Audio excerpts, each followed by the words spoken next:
Ever wondered what could possibly happen when you build a house without the necessary foundations or the pillars properly aligned to keep the structure in place?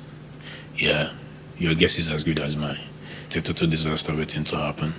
Likewise, starting a new software project without factoring in the necessary design fundamentals or principle, which we'll be going into in a bit. Every new project starts with this bright new idea, before a full acceleration into project implementation and ultimately landing on the user's hand. And just like your typical classroom teacher scoring you after a written exam in school, it is the user who determines the project success, and so it's crucial to have them in mind at every part of the decision-making process. For the 5 design principles or fundamentals we'll be looking in today, one on top of the list is UX design, or the user experience.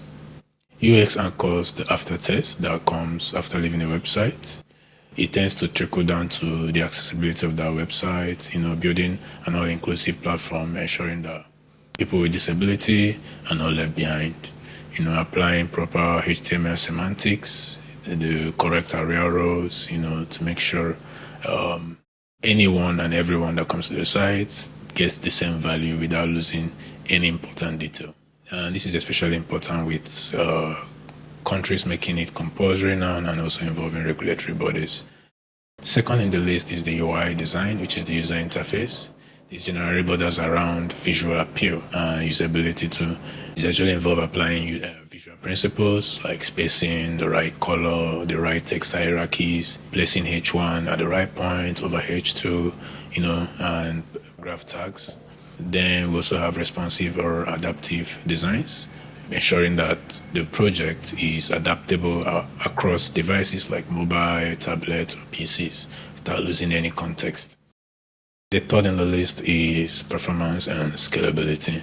This usually spans through front-end and back-end. So for the front-end, we would usually focus on the asset optimization, using a smaller sized file instead of the bigger one, applying lazy loading so that you can load your assets at the right time, and caching using CDN, content delivery networks, or the local storage.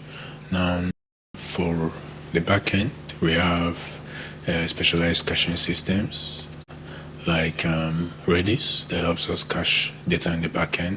So this is unlike the front end that uses browser. We only can use unique softwares for that, and this data stored here are data we know even though they are not they don't change all the time, or due to their sensitivity and maybe security concerns, we can leave them on the front end for long. So we use Redis for that scenario. Then we have queuing, works in with FIFO, first in, first out, first come, first serve. Instead of processing the entire request at a go, which could be dangerous and eat up server resources, send them to the queue to be spit out one after the other to the consumer, to be processed efficiently.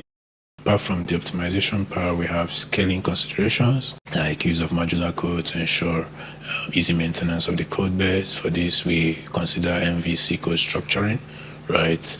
The principle guides us on how to use folder structuring approach to ensure easier scalability of a system.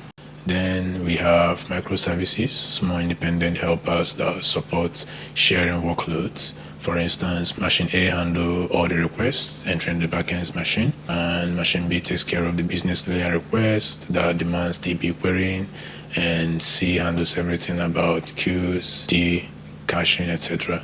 Then lastly, we have the workers, useful for parallel tasks. I personally see them as machines handling background tasks, maybe consuming the queue data or refining data, picking data from the database, refining them, and improving the system in general as a background process. Fourth on the list is security. The goal is to protect users' data, discourage attacks on the server machines. Some popular concerns to checkmate is usually the XSS attack, which is called cross-site attacks. A security hole that involves hijacking user session or cookies and allowing attacker gain access to user environment. Then we also have SQL query. So the common way to checkmate this is to make sure the URL data or variables or the form variables are well sanitized and following proper design principles. We also consider proper authentication systems and unit testing to help capture some errors during the development process. Then finally, in the list is testing and feedback. Very crucial step and especially important for beginners with little experience in the business. In general, you build, you test, you improve, and then you reiterate the process. Continuing that cycle till you get to perfection. Yeah, you can always get feedback from early feedback from internal team or friends or the end user themselves. In summary, before starting the project, you always ask a very important question. Will this make life easier for the user? And then if that is so, you start simple, then improve it over time. I hope this helps give you an idea the crucial steps companies take to ensure projects longevity, especially on the technical side of things, because making a business a success is quite broad, but on the technical side, this is very, very crucial. We also have the marketing side and all. But that's by the way. Next up, we'll be diving into the more technical stuff, which borders around communication between machines. Don't forget to like and subscribe so you get notified on the next video coming up, and share to help support the channel. See you in the next one. Bye for now.